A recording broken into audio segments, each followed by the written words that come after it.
Waalaikumsalam warahmatullahi wabarakatuh. Ihdinas siratal mustaqim. Perkenalkan, nama saya Zaina Adinda. Di sini saya akan mempresentasikan atau menjelaskan tentang kehancuran Baghdad dan kemunculan Mongol.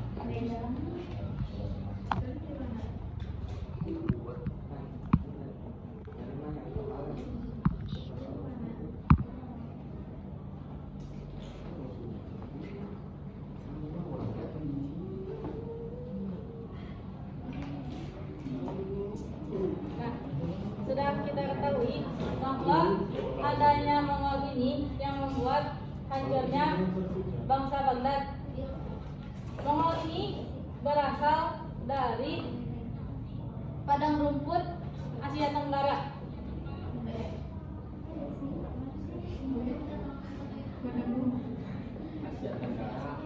Ya, Asia Tenggara. Kemudian bangsa Mongol ini mereka bangsa yang nomaden atau bangsa yang berpindah-pindah.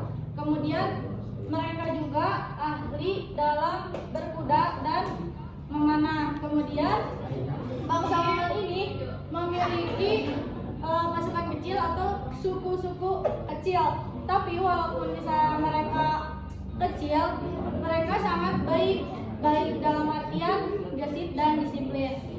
Kemudian pada tahun 1200 ada seorang pemimpin yang bernama Temujin yang tadi sudah dijelaskan oleh Melda. Beliau merupakan pemimpin yang menyatukan suku-suku atau kelompok-kelompok kecil tadi yang menjadi satu kesatuan yang bernama Genghis Khan.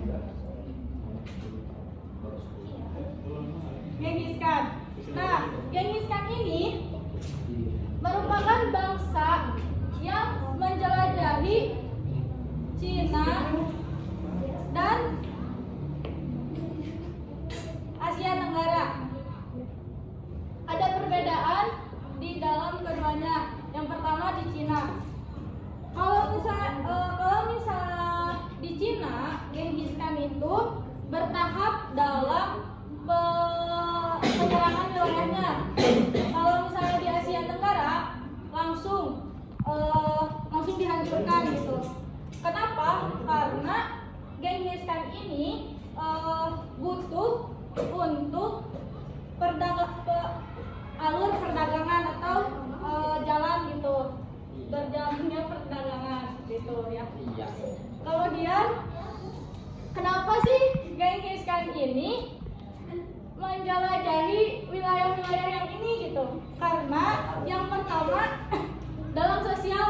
dalam ekonomi Genghis Khan ini membutuhkan sumber daya, entah itu sumber daya manusia atau sumber daya untuk peperangan gitu sendiri gitu.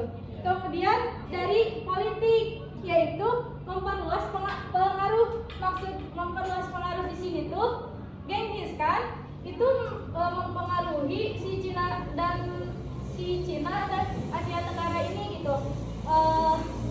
Bangsa orang-orangnya dipengaruhi, kemudian ketika sudah dipengaruhi ikut ke bangsa ini. Selanjutnya pada tahun 1250.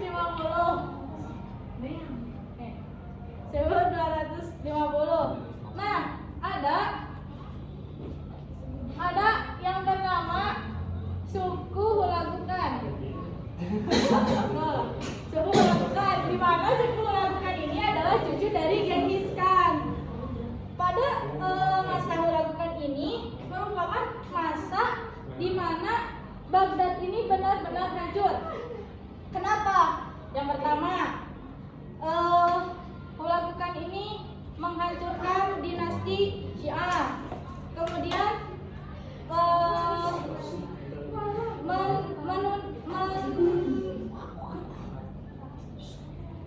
menundukkan kekhalifahan Abbasiyah.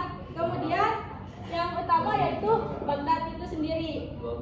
Kenapa sih Baghdad itu bisa kalahin sama si Hulagukan pada saat itu pasukan Baghdad itu sendiri pasukannya sedang lemah, kemudian pemerintahannya tidak solid, dan yang paling parahnya lagi meremehkan ancaman dari Mongol. Jadi waktu itu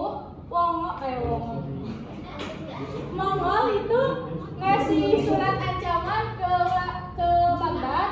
Nah, tetapi sama Baghdad ini sendiri diacuhkan gitu. Jadi naon sih gitu. Nah, itu tuh yang ngebuat Hulagukan makin geram.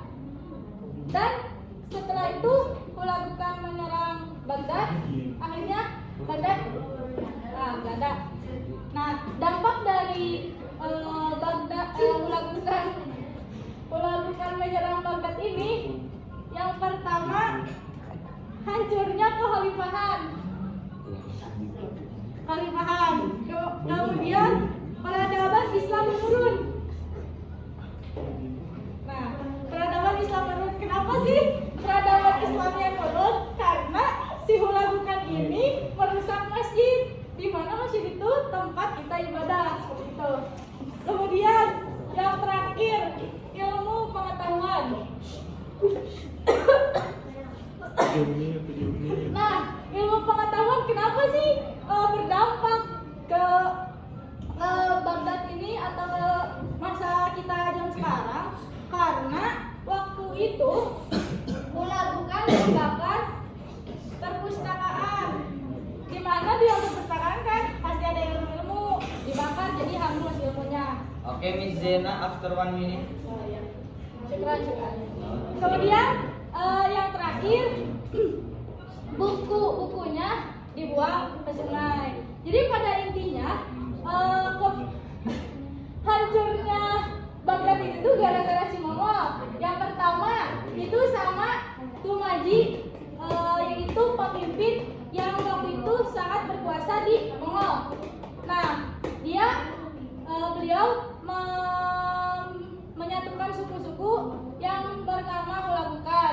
Kemudian setelah itu dilanjutkan kepada cucunya, yaitu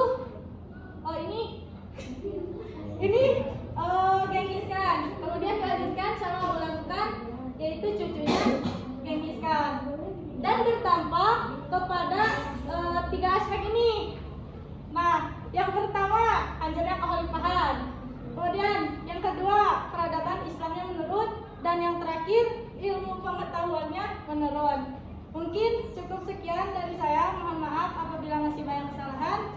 Untuk makalah waratanggung makalah. Assalamualaikum warahmatullahi wabarakatuh.